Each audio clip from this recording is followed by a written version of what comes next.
everyone. It's wonderful to see all of you, wonderful to see a packed room. I'm Dan Kurtzfehlen. I'm the editor of Foreign Affairs magazine in New York. We've got a big and important topic, the future of democracy, and a lineup that needs very, very minimal introduction. So given that, I will dispense with all that quickly and we will get right into the discussion. I'll start with the person closest to me. We have Egils Levits, the president of Latvia, a position he has held since 2019. And before that, which is perhaps relevant to this discussion, he was a judge on the European Court of Justice. We then have Minister Sherry Rahman, Pakistan's federal minister for climate change, and also perhaps relevant to this discussion, a former longtime journalist. I think spent about 20 years as a journalist. Then Chris Coons, a U.S. senator from the state of Delaware, and I think fair to say one of the U.S. Senate's most prominent voices on global issues, along with lots of areas of domestic focus in which he plays a prominent role. And then Tim Snyder, historian at Yale, author of a slew of great books, including most recently The Road to Unfreedom. Do I have that right? Is that the most recent book? Close, okay. You write a lot of books, so I apologize for having the order wrong. And I think fair to say, in Tim's case, in a fairly small category of people who are both truly top-flight academics, but also very prominent public intellectuals. So a great mix for this topic today.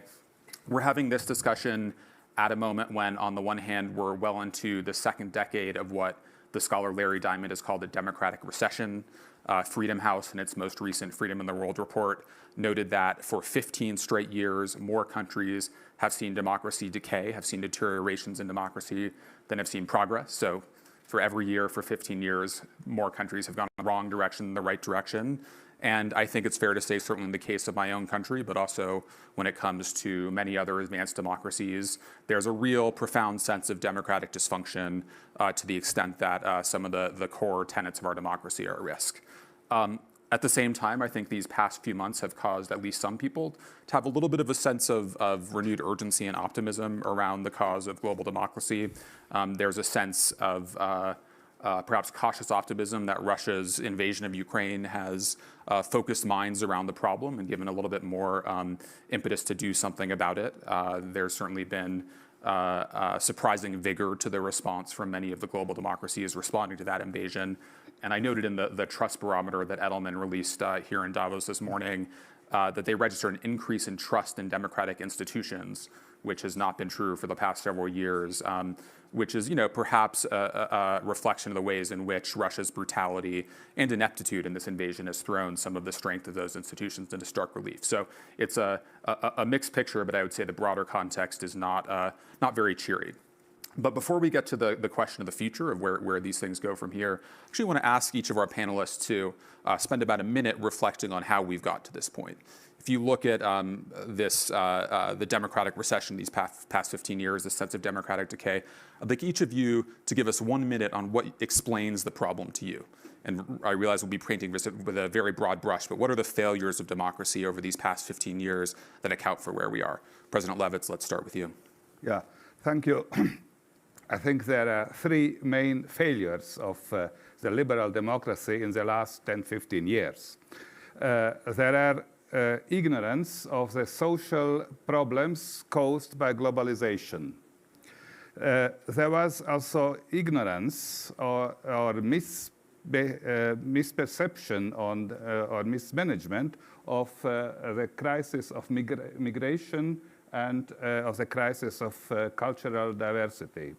And there also the third very important reason, we have now, since the new social networks, a new kind of formation of public opinion. This is not more the classical one. The democracy is based on the classical ways how the public opinion is formed. And now we have no real answer to this new way of the formation of public opinion, and it shows that this the way how the public opinion is formed, which is important or decisive for democracy, is easily to manipulate. And this is also a new situation, and we have no real answer to that. I will mention only that the European Union has adopted a draft, so-called Digital Service Act, where is some possibility, responsibility of the big social platforms provided for. We will see how it works. But it's also, in the last moment, we should regulate also this issue. And this all is a basis for populism. And I see that the populism is a real danger and a real enemy of the democracy, because the populism offers wrong answers to the right problems. Especially the populism is trying to destroy the democratic institutions as courts and rule of law, but also the free press and so on and so on. And democracy cannot live without these democratic institutions. And I think we should find the right answer also to the populism. This is only a diagnosis. There is no answers how to deal with that, but then maybe we can discuss this further, how to deal with that. We will get to the answers. Let's do diagnosis first. Minister Rehman. Yeah, thank you very much. I think part of again, I also see three problems, but one of them is the structure of even our conversation today, which is sound bites. And that defines our level and structure of discourse. Also on the social media, on television, even in my country, everywhere. So there's a cognitive disconnect with real structural debates, with thinking as it used to be, with the entire intellectual enterprise on which liberal democracy was based.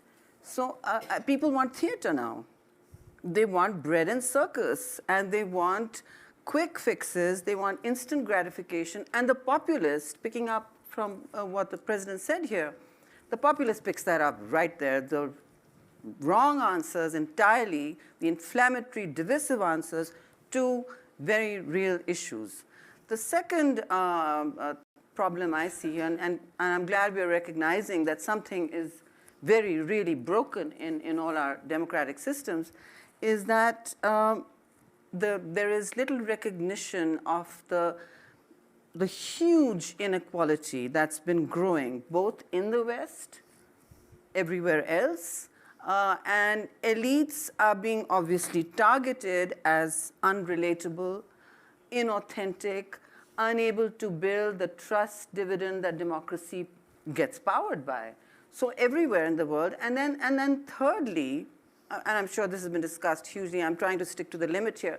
Thirdly, there has been a growing chasm between the global South, which is not even discussed as the global South anymore, but there it is, and the West, and even in, for instance, how the response, the West's response, or the international system response to the Ukraine crisis, or the humanitarian crisis there, versus the humanitarian crisis, say, in Afghanistan, or browner cultures, or less colder climates, has been very alienating for those of us who have always taken a clear, linear path, if you like, on humanitarian responses. They have to be the same for everyone, is what we grew up learning. Even in Western capitals, where some of us have studied or been privileged enough. So these three things have actually created a distance. And the core of it is, to my mind, the 1%, which is all of us, telling the rest of the world how to run itself, and not having the empathy to be even relatable. Okay, so we have 6 hypotheses. We'll see if we can get to 12, Senator. 2 of mine match with the president's. I'll simply distill down some of the great. ways in which the things my colleagues here have observed are relevant in the United States, and then externally. In the United States, we've long been tolerant of high levels of inequality because of a belief in, and an actuality of, social mobility and opportunity. The significant reduction in social mobility in the United States, it's a complex word. Are my kids going to do better than I am? Many, many millions of Americans felt like they're on the outside looking in, they're being forgotten, they don't have the same opportunities. First, second, to your point about migration and identity, the United States has made real progress towards acknowledging and addressing historic racial and regional and historic inequalities and mistreatment of the African American and indigenous populations of the United States. but then by the same token that has produced this sense of grievance and exclusion and isolation, particularly among those in rural communities and particularly among those in more conservative communities. And these have pulled together, in part fueled by social media and in part fueled by domestic migration patterns, into a loss of a sense of legitimacy and connectedness to our role in the world and to the possibilities of our nation. 20 years of war in Iraq and Afghanistan, where, broadly speaking, exactly those communities that were most likely to have sons and daughters enlist in our military and fight overseas, they concluded that somehow our role in the world was less successful, less legitimate. Their future in our country was less bright. And they were fed a story that ultimately really took off, that undermined confidence in science, undermined confidence in experts or elites, and ultimately undermined confidence in the legitimacy of the institutions that are critical for our democracy to survive. And then I'm worried that we're obviously not the sole driver of the world, but when there's something that happens in the United States, like the January 6th assault on our Capitol, and the world sees it, it shakes confidence or inspires similar activities. And so I think there are ways in which our place in the world has also undermined democracies in other places in the world. And to heal this or address this, we must look at both. Professor Snyder. Thank you very much. I'm very glad to be with all of you and to see friends here. Number one, I think a core problem is the assumption, which has been deeply built into this meeting, among many others during the 21st century, that democracy is somehow a default, that democracy comes automatically, that there is no alternative to democracy, to quote Margaret Thatcher, that history is over and democracy is all that's left. This thesis, I think, was broadly accepted in the late 20th century and early 21st, and never had any kind of basis. That was always just silliness from the beginning. Democracy requires an understanding historically that it is one possibility among others, that for the 2,500 years that we've had a history of democracy, it has always been, as my compatriot Frederick Douglass put it, it has always been a struggle, and that it must always be based upon values. As we've let the humanities go in the last 30 years, concomitantly with this belief that everything was automatic, concomitantly with this belief that history or larger forces were going to bring democracy, as we've let the humanities go, as we've let history and literature and philosophy go, we've lost the language which allows us to describe why democracy is better. So that's my first point. My second point, I will echo the oligarchy point, which has been made. I'd just like to make it in a slightly different way. For 2,000 years and more, not just left-wing, but conservative voices, Plato to Raymond Aron, have made the point that it's impossible to have a single conversation when there's extreme inequality of wealth. Apart from all the other problems that have been mentioned, we cannot have a single conversation about a society. We cannot have a forum, right? We cannot have a place where people can discuss if they are living completely different lives. And when the wealth is controlled, not just by the 1%, really, to which I'll happily raise my hand to, I am in the top 1%, but when it's controlled by the top 1% of the top 1% yes. of the top 1%, then it's very hard to have a single conversation. My third point is going to be generations. This trust of democracy tends to increase as people get younger, unfortunately. And there's a reason for that, which is that it's very hard when you're young to see a future. And when it's hard to see a future, it's hard to think about how deliberation and all of these slow processes are really what's going to be in your interest. So if we want to have democracy, we have to bring back a future, which means solving the hydrocarbon problem, first of all. It means dealing with climate change, first of all. Thanks. So let's turn to answers for 10 or 15 minutes before we go to the audience.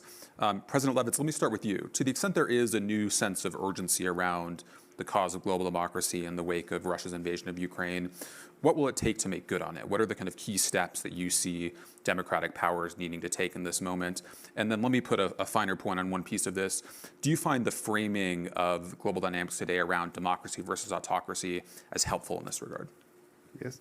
I completely agree with Professor Snyder that we lost the sense that in the history, democracy was established only a short time, maybe 100, 150 years, and only in a part of the world.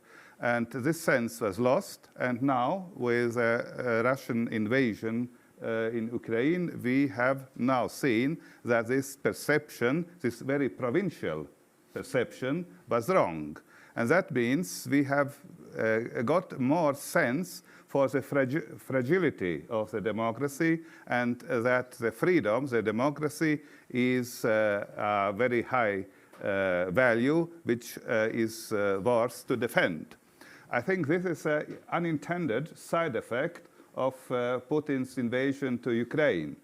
But I think also that we should keep this moment and to realize that Russia is an aggressive neighbor, aggressive power, and we should defend ourselves. We should help Ukraine, but we should remind that Ukraine is fighting our fight. And there is a duty of the democratic world to support Ukraine so that Ukraine can win the war. So I see that this moment of self-awareness, which was started 24th of February, should be used in a way that we see that democracy is based on values. We have these values, and we have not compromised. We should not compromise these values, and therefore we should defend our way of life. This is the way of life of democracy. And therefore, would say I am not pessimist, I am rather optimist, but in general, I am a realist. And I see that we will take this moment in order to consolidate our democracy, to consolidate the international solidarity of all democracies. As I said already, that the democracies is a state form which is valid only for a minority of the international community. And to make also democracies as a state form more visible in international politics. And therefore the initiative of President Biden to have a summit for democracy in December last year, I think it is a very good step forward so that we can more value our specific situation, our specific values, our way of life, our state form. So I think this side effect should be also taken to the whole picture about when we are looking to this war in Ukraine. Of course, we should help Ukraine. It's our duty. Ukrainians should not show any gratitude to us for this help, because it is our duty. We are acting in our interest when we are helping Ukraine. But I think this moment is some kind of moment of awakening from illusions which we have after 1989, after this perception that the history came to the end and there would be only democracy and peace and so on. We should stand for democracy.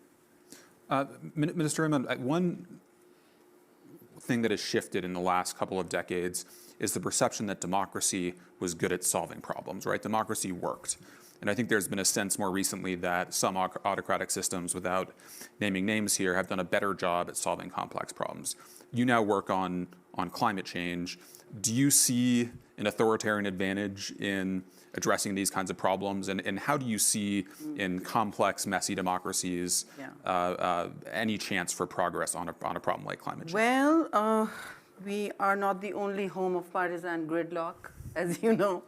And wash my mouth out with soap and water if I suggest that authoritarian systems are better at solving anything. They may look like they solve stuff, but certainly for complex, heterogeneous countries such as mine, many different ethnicities, many languages, competing sort of states for resources. In that competition, the only slow, messy, unglamorous way the vulnerable get protected, and I emphasize the vulnerable because democracy speaks to the vulnerable, in my view. oligarchies do not. And at the inflection point of values and responsibility or duty, there's been some slippage globally, certainly, and I don't want to repeat my point. But certainly in messy democracies, there are moments of great questioning. And there are in my country many times, because we have had more of an experience with authoritarian systems than democracy, and yet the rejigging of the social contract for our federation has always come in moments of, I would say, great glittering democracies. Those moments have passed because we ourselves, in democracies, we challenge the system repeatedly.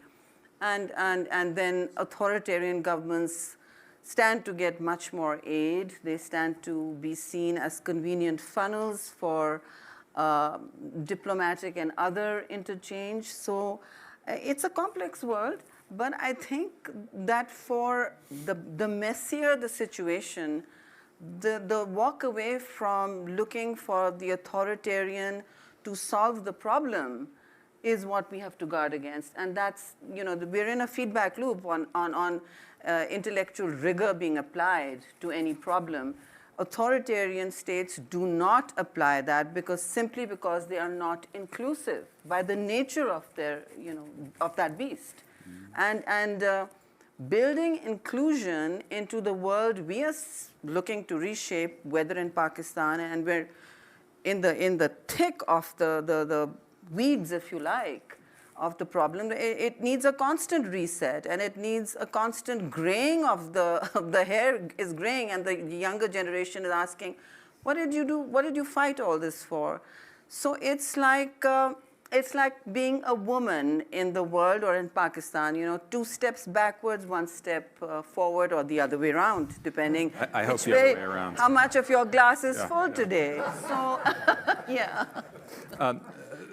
Senator Coons, you started getting at some of this in your last answer, but let's focus on the role of the United States. Sure. The U.S. has seen for decades part of its global mission as the promotion of democracy. That's been tarnished for lots of reasons over the last couple decades. You mentioned Iraq and other militarized examples of democracy promotion, but all of the reasons to fear for our own democracy is certainly a big part of this.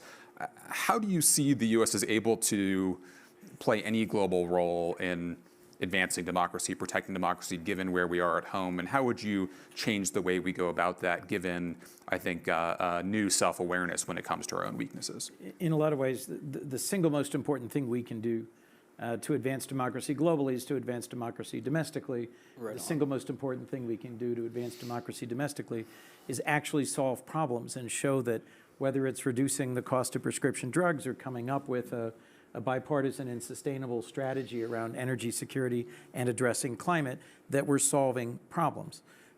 I don't think we did enough recognizing and celebrating the very hard work of what is the largest infrastructure investment, the biggest law, the biggest bipartisan solution set, something that's eluded Congresses and presidents for 20 years.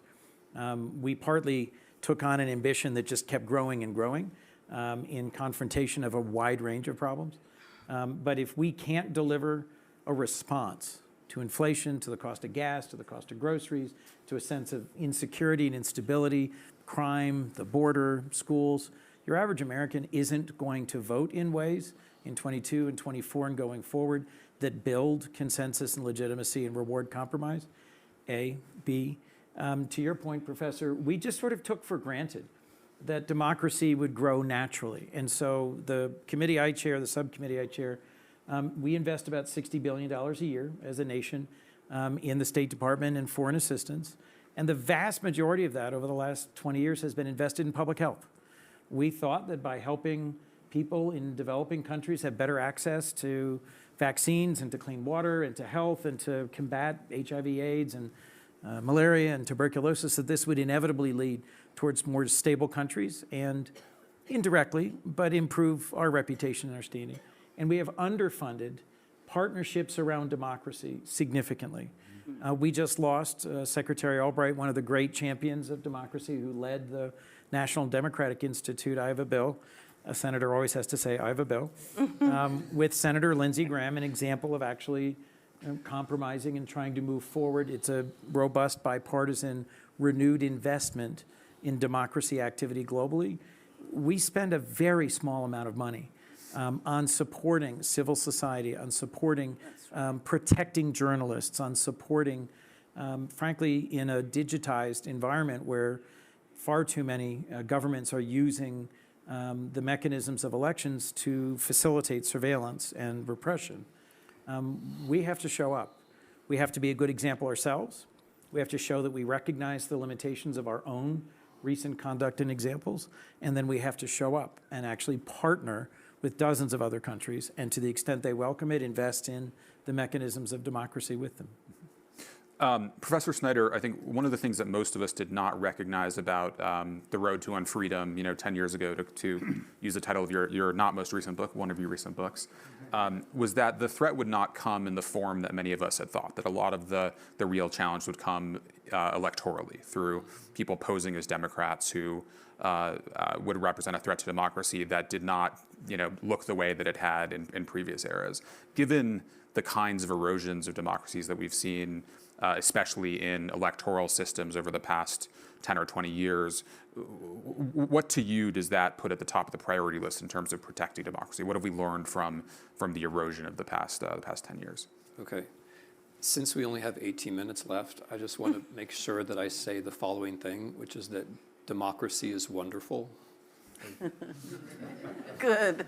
Good. Good for you. I'm not sure otherwise that's going to get said. Yes. Like it's wonderful. It's better than other systems, and most of our democracies would be better if they were more democratic, right? Echoing the senator, including my own. Like the problem is not too much democracy. The problem is too little democracy, even in the democracies, and that of course leads into my answer to your question. And it goes back to what I said in the introduction, that in order to run democracies, you have to have certain kinds of principles that are acknowledged, among them the rule of law. And so from, in a spectrum where, Hungary is somewhere here and America is somewhere here, you see, and Russia is somewhere over here, you see that democracies can be ritualized by way of contaminating the mechanisms. And so you get an extreme situation as in Russia where there is no succession anymore. No one, democracy is completely fake. Or you get, you're in Hungary where it's pretty much ritualized, or you're in the US where we have to worry about January 6th and a repetition of January the 6th. So, but to get the principles right, you have to have the mechanisms right, and that seems very important to me. The second thing I wanted to say here, echoing another remark that has been made by, I think, all three colleagues in one form or another, we can't do any of this without the facts. We don't know anything about global warming without the facts. We don't know anything about wealth inequality without the facts. And as Minister Raymond said earlier, we spend all of our time, conjuring the best sound bites, and we spend all of our time thinking that we're talking about the news. But we pay, echoing now Senator Kuntz's remark, we pay almost no one to actually report the news. I mean, the number of actual reporters in the world is stunningly small and getting smaller all the time. And without reporters, we can't monitor the local politicians who then become the regional and the national politicians. And without the reporters, we can't actually structure the legislation to get things done. And without the reporters, and Ukraine is just a wonderful example of this, it's thanks to the reporters in Ukraine, Ukrainian and otherwise, that we actually know what's going on, right? So my big answer to this is that there are going to be people at the top who provide spectacle. Oligarchs are always going to win if it's about spectacle. The only way to combat that is to have lots and lots of people who are actually providing facts. So investigative reporting at home and abroad. Sure. I'm going to do a lightning round to all four panelists and the audience, and then I'll go to questions from all of you. I'd like to hear all of you in just a few words say whether you think, if we look at a Freedom House report 10 years from now, will it show further erosion in global democracy or gains in global democracy? Professor Snyder, I'll start with you since you're the one without the political risks here. Have I already demonstrated that? Yeah. If Ukraine wins this war, yes. If Ukraine loses this war, no. Senator? Both. A period of erosion that'll be more scary, more broad spread, more profound than we expect right now, and then a significant period of recovery in advance. Obviously, the outcome in Ukraine is a critical piece of that. But in terms of response to the pandemic, to climate, and to opportunity and globalization, you could have made the argument that an authoritarian state was faster or was better at delivering a response to development and economic opportunity. I don't think you can make the argument that they delivered a better response to the pandemic, particularly with regards to innovation and the public health response, certainly with response to climate. And I don't think, I think the example of Russia's brutal invasion of Ukraine is going to cause a lot of folks to reevaluate whether freedom is worth fighting for and whether freedom must be fought for. And to your point, ultimately, I believe they will conclude that it's worth fighting for. I want to speak as much as long as the men do now. Fair. Okay. All right. So no, I don't think it's a zero sum here. That if one pin drops, there'll be a domino, and at the expense of being hugely unpopular. I think the outcomes are not linked to how the Ukraine fares in this. I think they are, but it's not existential to the future of democracy. It's not going to pave the way in one linear, swoop. And secondly, I think obviously it will change the game. It will change the way the Cold War, if there is one, Cold and Hot War, plays out. And it'll shrink the resources. It'll shrink global resources at a time when our attention needs to be elsewhere. And I'm not saying this because I'm Minister of Climate Change, but we are sitting in the antechamber of catastrophe, literally, of the apocalypse. And we are still in the historic moment of not having the intellectual imagination or the leadership needed to stand down to the vested interests that are holding back the real changes needed to make to the world and to the race to 1.5. We are well behind it, and we are not going to. The vulnerable will suffer the most, but so will everybody else. And this has to be a failure of our collective leadership while we put off decisions. And I'll quickly say that it's absolutely correct to say to my country or to everybody else, the polluters, that you need to make a transition from fossil fuels. Absolutely, we can and we should, and set benchmarks for it. But net zero is where it is extremely far and probably unrealizable because the developed world that leapfrogged all the stages of development, and so it should, is still emitting. And one country that shall remain unnamed, lecturing in a meeting about transiting, is actually reconsidering because of their national needs. So it can't be this way. Big chem, big oil, big petroleum has to be faced. They have to be socially responsible, and that can only be driven from forums like this. These are intrinsic to that conversation. I'm going to give you a 15-second two-finger. As a man who only said 6 words, you were good. I'm just going to add, one of the reasons I think Russia has to lose is that the Russian state is a hydrocarbon oligarchy. And this war is a sample of what the 21st century will look like if the hydrocarbon oligarchs get to win. Yes. Mr. President? Yeah, this war is a war of an autocratic regime against a democratic state. And this is not only a war between two states, but also between two systems, two kind of state forms. And I would say that democracy on long term has better chances. And there could be some declines, but in long term, better chances for 2 reasons. The first reason is that democracy is much more attractive to the people as each form of autocracy. There is no very attractive system in the West, for example, the Chinese system. It's very little number of persons which wanted to have this Chinese system by us, for example. But vice versa, it is. It is really a part of population in autocratic regimes want to have democracy. And it is a very important mechanism of democracy, that this attractiveness. The second is democracy is not immune against false decisions and against illusions. And we can speak about the illusions that what you said already, that democracy has won for eternity and so on. It was illusion. But democracy is the only form of government, of state, which has a mechanism of which can correct their own decisions. Autocracies cannot correct. They will fail.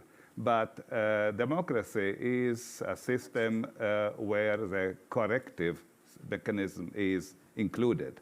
And that means despite the failures, at the end, this failure is normally corrected. And this, for this reason, democracy is stronger as each form of autocracy. And therefore, I am, after 10 years, optimistic. Same and question. Including that Russia will lose this war and Ukraine will win. Same question to the audience, but only yes or no, and you're all required to answer. Hands up if you're optimistic about democracy in 10 years. Pessimistic? Okay, optimistic crowd. Questions, I think the first one was in the front row here, sorry, second row here. And please identify yourself when asking a question and keep it short so we can get as many in as possible.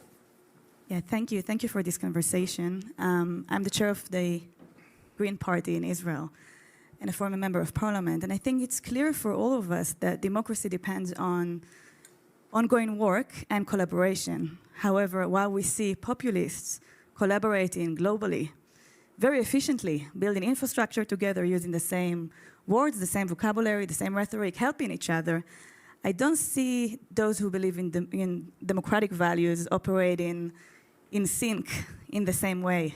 And my question to you is, what do you think we can do to increase democratic collaboration internationally in order to save our democracies that are in big trouble? Do you want to direct it to any one panelist?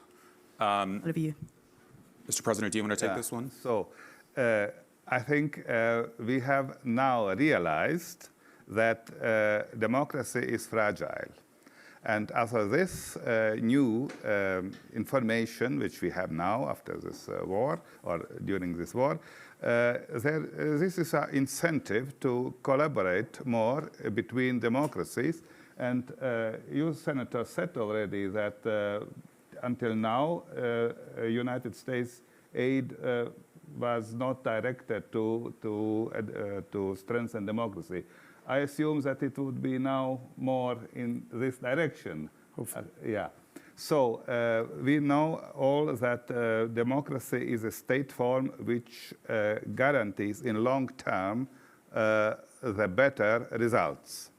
And therefore, I think that we are also now aware that we should more collaborate. I said already this was that democracies should be more visible in international politics.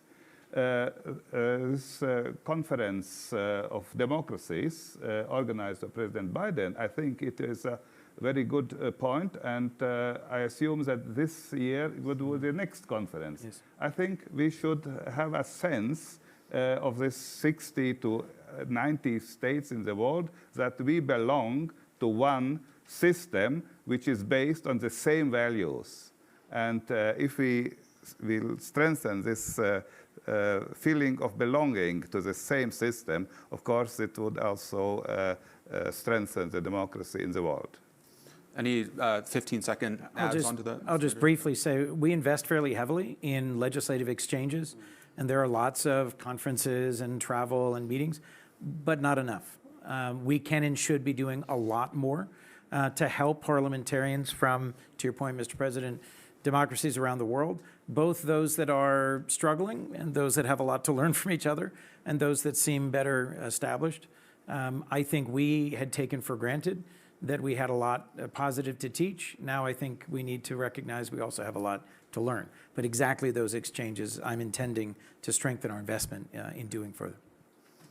I just want to speak to, I think the connections are crucial in terms of both learnings and support, but democracies are inherently not linear in their experience, and people and different countries experience or navigate democracy quite differently from each other. No one size fits all. So I think we need to move away from the notion that there is one set pattern for democracy or that parliaments all work one way. The point is having tolerance for the models we all favor as long as they are representative and inclusive. I think that's what matters. May I say one word? Let me get Professor Snyder in first. 1 second. Okay, younger people have to try to make democracy cool. That's right. I'm going to put that on you. And number two, although I completely take the point about the pluralism of democratic forms, the way that the bad guys try to game the systems tend to be quite similar. And so one thing I think is that parties should be looking for, across national lines, should be looking for other parties to talk to, not only on ideological lines. So I'm sure you have friends who are Greens in Germany and Austria and so on, but the parties who care about democracy are not necessarily the parties that have the same outward ideological profile. So for example, Viktor Orban's party, right, was in with the center-right in the European Parliament for a very long time, which caused a lot of difficulty because of a superficial ideological profile. But parties that are actually in favor of democracy and who need to trade experience about how to hold back the people who are gaming the system, they should be talking to each other. Let me go to second row here. Thanks. Ken Roth from Human Rights Watch. There seems to be a certain schizophrenia in this conversation. It started off very pessimistic and is now turning more optimistic. And I take the point that democracy is facing serious autocratic challenge. It's not delivering. But when I look out there, I actually, if you put yourself in an autocrat's shoes, I see a pretty hostile world. There have been these big, pro-democracy, anti-autocratic demonstrations really across the world. Hong Kong, Thailand, Myanmar, Russia, Belarus, Uganda, Sudan, Cuba, Nicaragua. I mean, it's pretty pervasive. Second, we talk about autocrats learning how to manipulate the system, but they're actually getting less good at it because they're resorting to this, extreme versions where they disqualify all the opposition candidates or shut down all the media, and so they have an electoral charade, but they don't get any legitimacy from it. And then there is this tendency of learning how to band together. So you see these kind of anti-autocratic coalitions that have emerged in, it didn't work in Hungary, but it did work in Czech Republic. Erdogan's facing in Turkey, it worked in Israel, it worked with Biden. And so when I look there, I see something that's kind of, more optimistic than at least what was initially described. Am I missing something, or what do you think? Let me give each of you 30 seconds to wrap up because we're at two minutes left. So, Minister, why don't we start with you? No, I'm just saying that. Look, I'm reeling at the framing of everything of the lifeline or lifetime or span or breadth of democracy as a Ukraine or not Ukraine victory conversation. I'll be very honest. The mea culpa on Afghanistan or Iraq might help bridge that gap for me and many others from my part of the world. But we're still seeing democracy as the only ultimate way of life and governance, if you like. That's the only social contract that includes people and speaks to complex, complex federations and states. Having legitimacy is crucial to that, and that's the gap that we are all having with each other or seeing with each other within country and even without. I think that needs to come back, and we need to also be very clear about speaking the language that otherizes the non-democrat, which is right now. I don't want to be free and easy with words, they matter, but the F word is back, isn't it? The fascism word, not the other one. But the F word is back in our lexicon. We're seeing it everywhere in different variation and molds, and its authoritarianism is tilting very hard. It's taking a hard right towards that dark moment of shame we don't want to speak about collectively, which is fascism, and it's coming back. Professor Snyder, let me go to you since you just wrote a piece called Russia is Fascist. your response to Ken Roth's question. Well, first of all, I wanted to give you a mea culpa for Iraq, Afghanistan, and I'll throw in Syria too. Thank you. Yes, Syria. I was against Iraq 20 years ago, and I've been, it was one of the most harmful, not to mention stupid things done geopolitically in the 21st century. So I'm happy to give you those mea culpas if that helps. Great. And one of the reasons, again, why I'm against the Russian invasion of Ukraine is that I think it ought to be understood as an imperial war, and in a larger framework of the history of European colonialism. That makes a lot of the language easier to understand and the war easier to understand. And I think it gives Americans a good reason to think back directly on Syria and the mistakes I believe we made in Syria. What was I supposed to be talking about, though? That's wonderful. Yeah. Do you buy the optimism that the optimistic case? So I'm a historian, so I think that the possibilities are always broader than we think, both negative and positive. And whether we might disagree about Ukraine, but I think we're at a hinge where things can go off in a lot of different directions depending upon good or bad decisions we make in the next few months and years. Senator Coons. Ken, you cited the optimism that, for example, the peaceful revolution in Sudan brought. I am also struggling through the grim reality of the moment of a military coup and a return to a militarized government. Yeah. But I take your point that across the world, across dozens of cultures, millions and millions of people want to have a hand in determining their own future. Belarus. I think democracy is the best form of structuring society and the best way to make sure, as you put it, that the vulnerable are included and accounted for, that one has a self-correcting mechanism, that we have any hope of addressing existential challenges like climate change. But it's also something we are going to have to fight for. And I thought I delivered the mea culpa before, but I'll reinforce it. Thank you. The United States needs to recognize that we need some humility. Every year we play a World Series in which only Americans compete. Perhaps that suggests to us that maybe we need a rebranding and a re-examination of who we are and our place in the world. We have a lot to learn. Part of why I come to Davos is to hear from and learn from folks from very different cultures and countries and backgrounds. But that's also the point of our trying to learn from each other across the world. I remain optimistic about democracy. Mr. President, the last words to you. Yes, I am also optimistic because, of course, in the last decades or in the last decade, there is a decay of democracy because of the failures of democracy, of the failures of perception of the world, of perception of reality.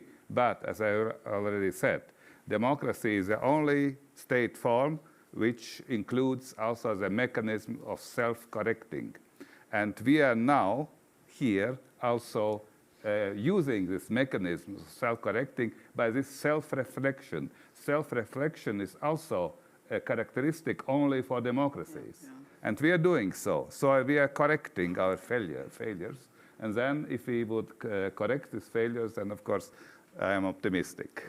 Well, we will stop there before we turn pessimistic again. Please give all of our panelists a huge thank you.